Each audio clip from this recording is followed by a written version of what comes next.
안녕하세요. 부동산 진품 명품의 승문입니다. 여러분, 설 명절은 잘 보내셨는지요? 저도 설 연휴 덕에 일이 밀려서 너무 바빴는데요. 영상 시청하시는 모든 분들도 이민년 새해 복 많이 받으시길 바랍니다. 오늘도 명언 먼저 소개해드릴까 하는데요. 영상부터 보시죠. 저는 그 김석윤 PD님의 이 따뜻한 어떤 그 신인을 보는 이런 PD님들이 좀 계셔야 된다고 생각을 하거든요. 제가 그랬듯이 한 사람의 관심, 한 사람의 그런 그 어떤 관심과 애정이 어떤 사람의 인생을 바꿔놓을 수 있겠구나. 만약에 진짜 김석윤 PD님이 그때 저를 만약에 그때 나를 버라이어티로 이끌어주지 않았다면 그 나태주 시인님이 그러셨잖아요. 자세히 보아야 예쁘다. 바로 그 PD님이 저를 그렇게 봐주신 거죠.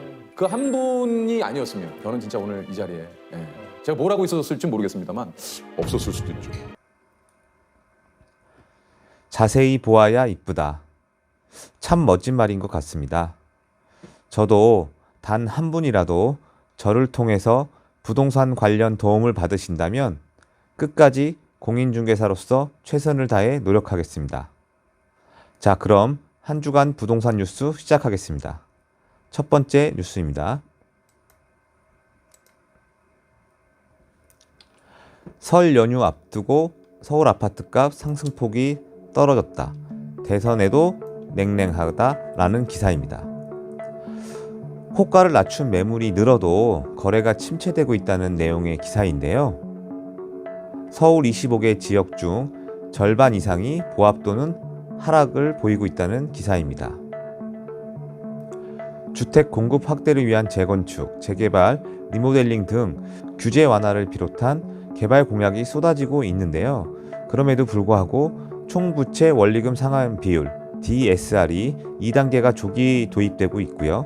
기준금리가 추가 인상되면서 3월 대선을 앞두고도 불확실성이 또 커지고 있기 때문에 매수 매도자 간의 눈치보기 양상이 더 깊어지는 모습이라는 분석입니다. 다음 뉴스.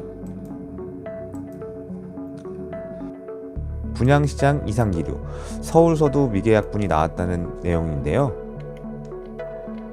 작년에 주거용 오피스텔이 굉장히 서울에서 최고 수십 대 1 경쟁률로 완판되었었는데 이런 아파트 대체 상품, 주거용 오피스텔 또는 도시형 생활주택들이 미계약분이 발생했다는 기사입니다.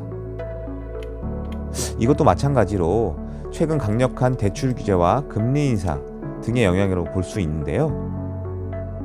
오피스텔은 임대를 목적으로 분양을 받는 만큼 금리에도 민감하다는 것입니다. 따라서 금리 인상에 굉장히 크게 영향을 받을 수 있다는 분석입니다. 다음 뉴스.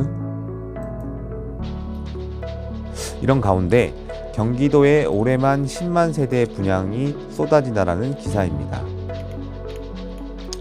주요 도시의 분양 물량들을 살펴보면요.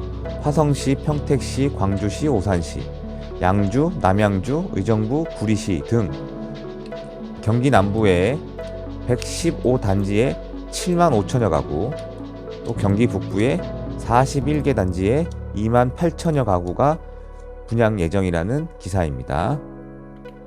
이는 지난해보다 62%가량이나 늘어난 수치입니다. 다음 뉴스. 이처럼 아파트가 시들하자 빌라 인기도 시들하게 됐다라는 기사입니다. 작년에 이제 아파트가 굉장히 많이 상승을 하면서 대체 투자재로 빌라가 인기를 끌었는데요. 최근에는 그 빌라마저도 인기가 시들해지고 있다는 기사입니다.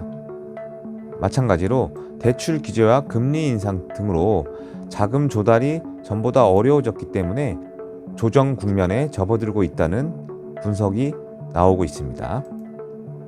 또한 시장이 위축되면서 정책적 변화와 같은 특별한 모멘텀이 없는 한은 하락 안정으로 방향성을 굳힐 것으로 예상된다는 분석도 나오고 있습니다. 다음 뉴스. 코로나 이전 수준을 넘어서서 상업용 부동산 거래 규모가 2년 새 58% 증가했다는 기사입니다. 코로나19 여파로 얼어붙었던 상업 업무용 부동산 시장이 최근에는 완연한 회복세를 보이고 있다. 이는 정부의 잇따른 고강도 규제로 투자 대체제로서 상업용, 업무용 부동산 시장이 반사이익을 누리고 있는 것으로 풀이된다는 기사입니다. 주택시장 규제 강화에 따른 풍선 효과로 풀이가 되고 있고요. 고가주택의 대출과 세금 부담이 커지면서 시중에 풍부한 유동자금이 건물 시장으로 몰린 것으로 분석됩니다. 특히 강남권 같은 경우에는 개발 호재라든지 유동인구가 많고 미래 가치가 높다 보니까 투자자들에게 더욱더 인기를 끈 것으로 보인다는 설명입니다. 다음 뉴스.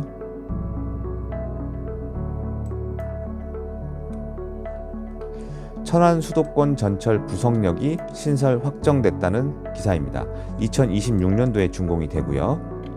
국토부로부터 신설을 최종 승인받았다는 내용의 기사입니다. 다음 뉴스.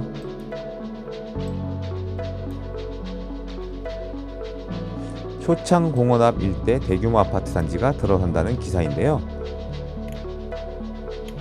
정부가 도심 공공주택 복합 사업을 통해서 계속해서 서울 지역의 아파트 단지를 공급할 후보지를 선정하고 있는데요.